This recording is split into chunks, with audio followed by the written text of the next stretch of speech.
जी हाँ दोस्तों, welcome to our channel Jharkhand competitor. तो आज मैं लेके आया हूँ करंट अफेयर्स वार्षिकांक।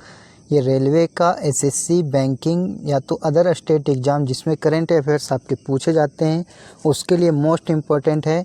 ये राष्ट्रीय अंतर्राष्ट्रीय परिदृश्य है, क्लास 4 है। ऑलरेडी 3 क्लास मैं ले चुका हूँ इसके, और ये कंप्लीट बुक जो कुमार गौरव सर की है उसको मैं कंप्लीट करवाऊंगा इस चैनल पे। तो हमारे चैनल पे नए होंगे तो चैनल को सब्सक्राइब कर लीजिएगा। और आपके लिए मोटिवेशनल थॉट है कि संघर्ष एक ऐसी चीज़ है जो आपको वास्तविक रूप से खोजती है। जी हाँ दोस्तों, आपको संघर्ष एक वास्तविक रूप से खोजती है, ये ना कि केवल आप मन ही मन संघर्ष करते चले जाएं। वर्तमान पदाधिकारी पढ़ा दिए थे, केंद्र शासित प्रदेश के मुख्यमंत्री, राज्य के राज्यपाल मुख्यमंत्री पढ़ा दिए। राष्ट्रीय अंतर्राष्ट्रीय परिदृश्य ये काफ़ी लंबा है तो इसे 2-3 पार्ट में करेंगे। तो ये पहला पार्ट है और इसी तरह से कंप्लीट करेंगे धीरे धीरे पढ़ के। तो देखिए पहला जो है इसमें क्या दिया गया, अंतर्राष्ट्रीय रूफटॉप सौर क्षमता वाला अग्रणी राज्य गुजरात। भारत में छत पर सौर क्षेत्र में संचयी स्थापित क्षमता नवंबर 2023 में तक 10.4 गीगावाट हो गई और गुजरात कुल क्षमता में 3.2 गीगावाट के साथ अग्रणी राज्य रहा। मतलब जो रूफ टॉप और क्षमता वाले अग्रणी राज्य में गुजरात अग्रणी राज्य रहा और इसमें 10.4 गीगावाट जो है इसमें जो हो गई, उसमें 3.2 मेगावाट जो गुजरात जो है उत्पादन करता है। अगला है इसके बाद महाराष्ट्र का 1.9 गीगावाट, फिर राजस्थान का 1.1 गीगावाट। तो सबसे ज़्यादा गुजरात, फिर महाराष्ट्र, फिर राजस्थान का है। नवीकरणीय मंत्रालय ने 40 गीगावाट क्षमता हासिल करने के लक्ष्य के साथ 2019 में अपना रूफ टॉप सोलर प्रोग्राम चरण 2 लॉन्च किया और इसे 31 मार्च 2026 तक बढ़ा दिया गया। मतलब रूफ टॉप क्षमता वाले जो इसे 2019 में ही लागू किया गया था और लक्ष्य रखा गया था कि 40 वाट तक इसको लेकर जाना है। अब देखिए जीआई टैग के बारे में आ जाता है, जीआई टैग के बारे में जानेंगे। तो पहला देखते हैं जीआई टैग। तो जीआई टैग में देखते हैं पहला पश्चिम बंगाल। पश्चिम बंगाल में सुंदरबन शहद, जलपाईगुड़ी जिले का काला नुनिया चावल, जलपाईगुड़ी जिले का काला नुनिया चावल जो पश्चिम बंगाल में है। मुर्शिदाबाद के गराड़ और कोरियल साड़ियाँ, नदिया व पूर्वी बर्धमान की तंगेल साड़ियों को भौगोलिक जीआई टैग मिला है। ट्रिक के रूप में देखिए तो जितनी भी साड़ियां हैं लगभग पश्चिम बंगाल से आई है। पश्चिम बंगाल के कुल 27 वस्तुओं को जीआई टैग मिल चुका है। पश्चिम बंगाल में कुल टोटल 27 को जीआई टैग दिया गया। अगला जाता है उड़ीसा। उड़ीसा में आ जाता है कपड़ा गंडा साल, लांजिया सोरा पेंटिंग, कोरापुट काला जीरा चावल और सिमलीपाल काई चटनी और नयागढ़ कांतनी बैंगन, उड़ीसा खजूरी गुड्डा और सिल्वरी फिलिग्री ढेकनौल माजी। ये सब जो है उड़ीसा का है। उड़ीसा के लिए मोस्ट इम्पोर्टेंट रख दीजिए काला जीरा चावल, कोरापुट काला जीरा चावल, ये इम्पोर्टेंट्स हो जाएगा आपको एग्जाम के लिए। अगला उत्तर प्रदेश में आ जाता है। उत्तर प्रदेश में आ जाता है अयोध्या के प्रसिद्ध हनुमानगढ़ी लड्डू, मथुरा के ब्रिज की साँची, वाराणसी का तिरंगा बर्फी, वाराणसी का क्या चाहिए, तिरंगा barfi, Banaras metal casting craft, Lakhimpur Kheri का थाई कढ़ाई, बरेली बेंत और बाथ शिल्प, बरेली जरदोपी का शिल्प और Pilkhuwa hand block print textile शामिल है। उत्तर प्रदेश भारत में सबसे अधिक जीआई टैग उत्पादों वाला राज्य बन गया है। तमिलनाडु 58 जीआई टैग के साथ पीछे है। तो सबसे ज़्यादा जीआई टैग जो अभी तक उत्तर प्रदेश को मिला है कुल टोटल। उसके बाद आपके दूसरे नंबर पे आ जाता है जीआई टैग में आपका ये कौन सा राज्य है, तमिलनाडु। अगला आ जाता है गुजरात। कच्छ की खजूर की देसी किस्म की, कच्छ की खजूर की देसी कच्छी खरेक और कच्छ अजरख को भौगोलिक जीआई टैग पाने वाला गुजरात का दूसरा फल बन गया है। तो जीआई टैग दिया गया कच्छ की खजूर को। अब देखते हैं अरुणाचल प्रदेश की राज्य की अदरक, अरुणाचल की अदरक को जिसे स्थानीय रूप से आदि केकिर के नाम से जाना जाता है, आदिर केकिर के नाम से जाना जाता है, वहाँ की अरुणाचल प्रदेश की अदरक को। हस्तनिर्मित कालीन और वांचो लकड़ी के शिल्प ने भौगोलिक संकेत के टैग को हासिल कर लिया है। अन्य उत्पाद में आ जाता है आपातानी कपड़ा, मोनपा कपड़ा, नेसी कपड़ा, मोनपा हस्तनिर्मित कागज आदि कपड़ा, सिंगपो, फिलिपी गेलो कपड़ा आदि, अपोंग दावो, ये सब जो है आपका अरुणाचल प्रदेश में आ जाता है। अरुणाचल प्रदेश आक चुरपी आक चुरपी एक पनीर है। खाव ताई खामती चावल और तांगसा वस्त्र के लिए भौगोलिक जीआई टैग प्राप्त हुआ है। देखिए ये सारे जो जीआई टैग हैं उसे थोड़ा टफ लगता होगा पढ़ने में, लेकिन आप यदि एक दो बार पढ़ लेते हैं, वीडियो को देख लेते हैं, तो कहीं ना कहीं आपके कॉन्शियस माइंड में ये चीज़ें बैठ जाती है। आ जाता है त्रिपुरा के पारंपरिक आदिवासी पोशाक रीसा और माताबारी पेरा प्रसाद और रिंगनाई पचरा टेक्सटाइल को जीआई टैग प्राप्त हुआ है। इसके साथ त्रिपुरा के अब 4 जीआई संरक्षित उत्पाद हैं। कितने? 4 जीआई संरक्षित उत्पाद हैं। असम का देखिए, असम का कौन कौन सा जीआई टैग मिला है। असम के माजुली के हस्तनिर्मित मुखौटा, कौन सा? असम के माजुली के हस्तनिर्मित मुखौटा, माजुली पांडुलिपि पेंटिंग, असमिया बिहू ढोल जापी, सारथे बारी धातु शिल्प, पैनी मिटेकिका क्राफ्ट, मिसिंग टाट और असरी कांडी की उत्कृष्ट टेराकोटा कृतियाँ को प्रतिष्ठित भौगोलिक संकेत प्राप्त हुआ है। इन वस्तुओं के अतिरिक्त जीआई टैग किए गए 13 उत्पाद विशेष रूप से बोडो समुदाय से जुड़े हैं। इसमें शामिल है जोंथा, गोंगोना, गमसा, स्फिंग सरेजा, खारडवी, खास गोंगपुरम। ये सारे जो जीआई टैग है वो असम के हैं। आगे देखते हैं आगे कौन कौन से हैं। इंटर ऑपरेबल कॉमर्शियल, अब आगे आ जाता है दूसरे सवाल। Inter operable criminal justice system. तीसरे वर्ष उत्तर प्रदेश ने inter operable criminal justice system platform पर 1.5 करोड़ प्रविष्टियों के साथ उच्चतम प्रवेश द्वार हासिल किया है। ये क्वेश्चन जो है आपके यूपी पुलिस के लिए जो है करंट अफेयर्स काफ़ी इम्पोर्टेंस रहेगा। 35 लाख प्रविष्टियों के साथ मध्य प्रदेश दूसरे स्थान पर और 16 लाख प्रविष्टियों के साथ तीसरे स्थान पर कौन सा रहा? तो हमारा बिहार रहा। Inter operable criminal justice system platform supreme court के न्यायमूर्ति RC लोहाड़ी ई कमेटी की अवधारणा के तहत इसे गृह मंत्रालय द्वारा कार्यान्वित किया गया था। Inter operable criminal justice system, इसे जो है सबसे ज़्यादा है यूपी, उसके बाद आपका आ जाता है सबसे ज़्यादा यूपी में है, उसके बाद मध्य प्रदेश, उसके बाद आपका बिहार में।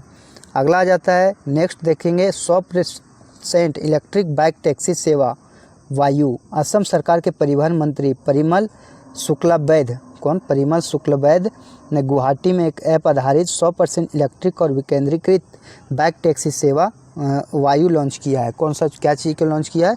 वायु को लॉन्च किया गया है। वायु पहल को असम राज्य परिवहन निगम ने बीकोजी इकोटेक प्राइवेट लिमिटेड के सहयोग से लॉन्च किया गया है।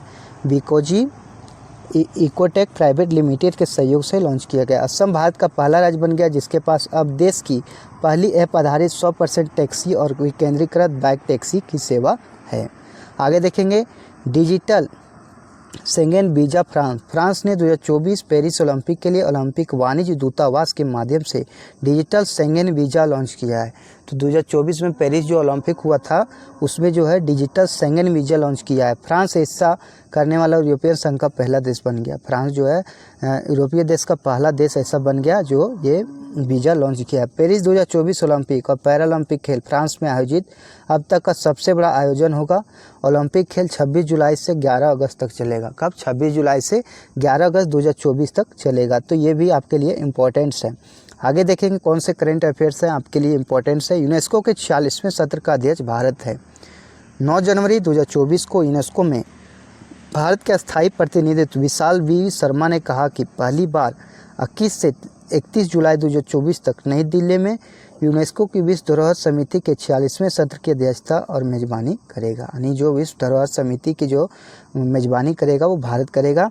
इससे पहले विश्व धरोहर समिति का 45वां सत्र 10 से 25 सितंबर 2023 तक सऊदी अरब रियाद में हुआ था। मतलब ये 45वां जो था यूनेस्को का विश्व धरोहर सम्मेलन, ये इसका जो पहले 45वां अधिवेशन था वो सऊदी अरब किया और 46वां अब भारत कर रहा है।